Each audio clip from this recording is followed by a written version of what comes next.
म्हणाले होते, conclude the speech now. Okay, next, Chandrasekhar. Narendra Modi साहेब म्हणाले होते, राजकारणात आपण सगळे शिकलो, पण झूठ की राजनीति का सामना करणे आपण शिकलेलो नाही. सभापति महोदय, बहुत बहुत धन्यवाद आपका। आपने मुझे बजट पे अपनी बात रखने का अवसर प्रदान किया। मैं अपनी बात को शुरू करते हुए बहुजन समाज में जन्मे सभी संतों, गुरुओं और महान पुरुषों को नमन करता हूं।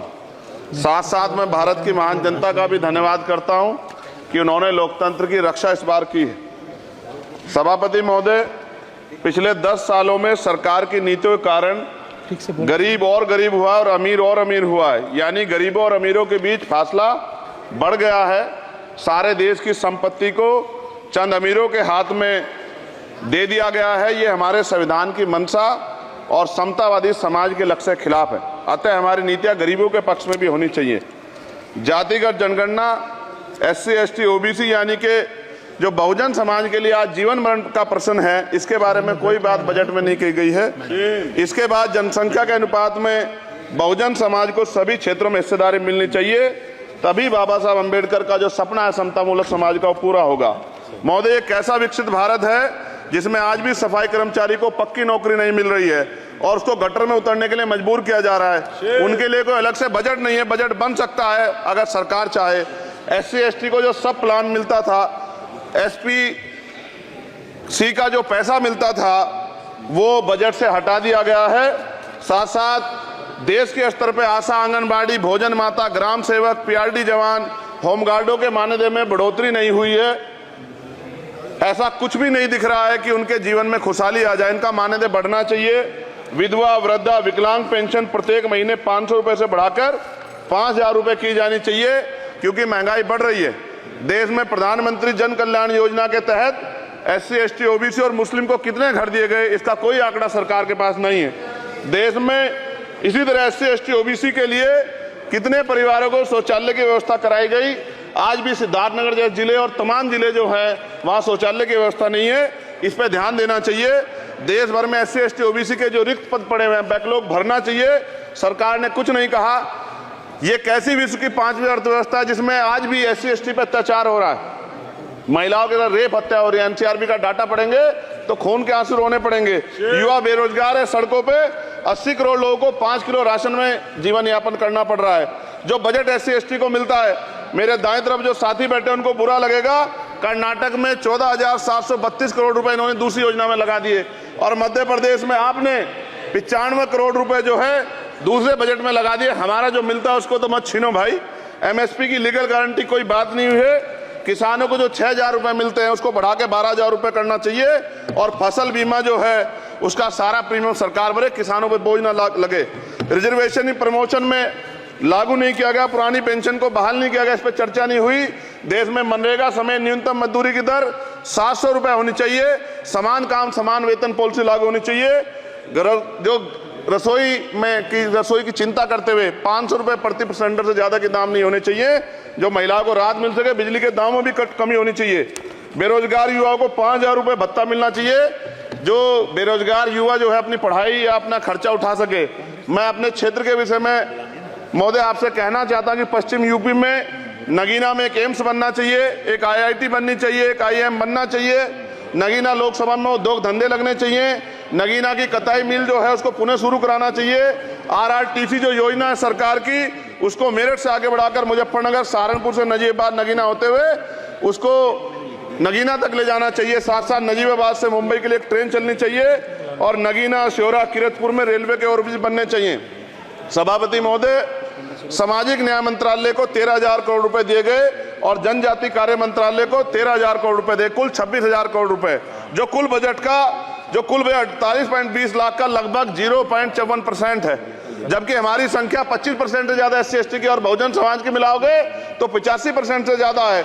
और हमारे विकास के लिए सरकार 1% पैसा खर्च कर रही है, जो मिलना हमें चाहिए, जबकि मिलना हमें 25% चाहिए। ये ऊंट के मुंह में जीरा के समान है, कहावत हमने बहुत दिन सुनी थी।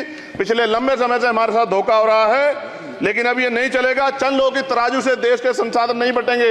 इस देश का बहुजन समाज बर्दाश्त नहीं करेगा। संसाधन का बंटवारा संख्या के आधार पे होगा। माननीय काशीराम साहब नारा लगाए थे, ना तो वोट हमारा राज तुम्हारा चलेगा, और आज हम कह रहे हैं ना ही वोट हमारा और नोट तुम्हारा चलेगा। इस बात का भी ध्यान जो है सरकारों को देना पड़ेगा। आपके माध्यम से सरकार से मेरी एक मांग है, सरकार इस योजना का लाभ भी अपने आप ले ले, श्रेय भी ले ले कि 1 लाख रुपए सालाना बहुजन समाज के अत्यंत गरीब परिवारों को दे। 10 लाख करोड़ रुपए खर्च होंगे, लेकिन इस 1 लाख रुपए की योजना से एक झटके से एक परिवार गरीबी की रेखा से ऊपर आएगा और इनके बच्चों को कुपोषण खत्म होगा, अच्छी शिक्षा मिलेगी, महिलाओं को सम्मानजनक जीवन मिलेगा और इससे वास्तव में सबका साथ सबका विकास का नारा सार्थक होगा। अगर प्रश्न ये होगा कहां से आएगा, तो उसका जवाब ये है कि जब अमीरों का 16 लाख करोड़ रुपए माफ हो सकता है, कॉर्पोरेट टैक्स का घटाकर लाखों करोड़ रुपए का चूना सरकारी खजाने को लगाया जा सकता है, पेट्रोल डीजल के दाम 10 गुना एक्साइज ड्यूटी बढ़ाई जा सकती है, तो गरीबों को सरकार पैसा क्यों नहीं दे सकती।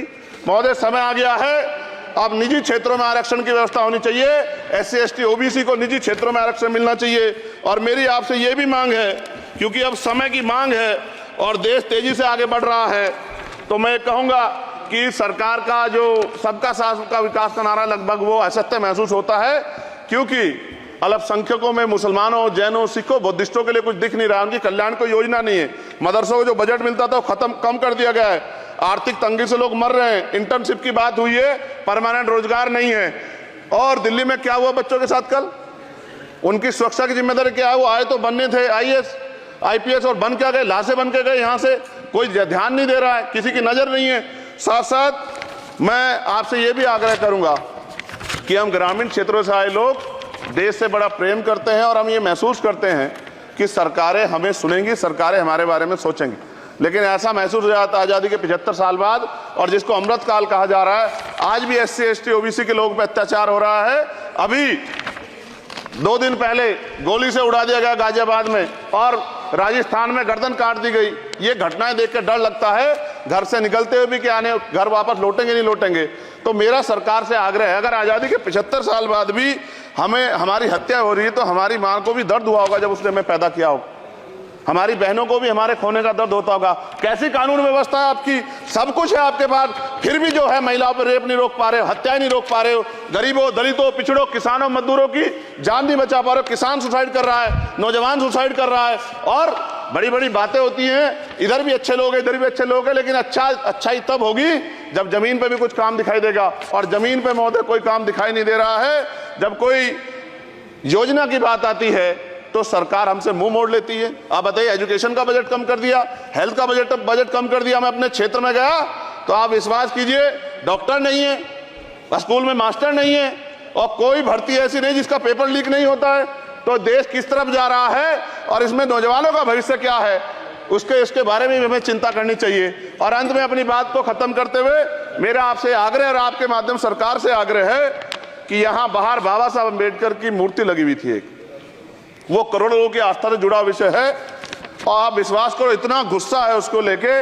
मेरी आपके माध्यम से मैं हाथ जोड़ता नहीं हूं, लेकिन मैं हाथ जोड़ के आपसे आग्रह कर रहा हूं कि प्रधानमंत्री जी, सरकार से हमारी आग्रह कि वो अम्बेडकर वादियों के सम्मान का ध्यान रखते हुए, उनके जो है दिल की पीड़ा को समझते हुए, दर्द का ध्यान रखते हुए उस मूर्ति को पुनः स्थापित करा दीजिए। अगर इसमें कोई राजनीतिक कारण अलग बात है, लेकिन मैं कंक्लूड कर रहा हूं। मगर मैं आपसे कहना चाहता हूं, इसमें बहुत गुस्सा है। जिस दिन अम्बेडकरवादी गुस्सा हो जाएगा, वो फिर इस सरकार को जो 24 में आ गई है, वो आने वाले चुनाव में ऐसा सबक सिखाएगा कि दोबारा पलट के नहीं देख पाओगे। तो मैं आपका धन्यवाद करता हूं, और मुझे विश्वास है कि सरकार मेरी बातों पे गौर करेगी और गरीबों के बारे में सरकार सोचेगी, गरीबों को आगे बढ़ने के अवसर प्रदान होंगे। धन्यवाद।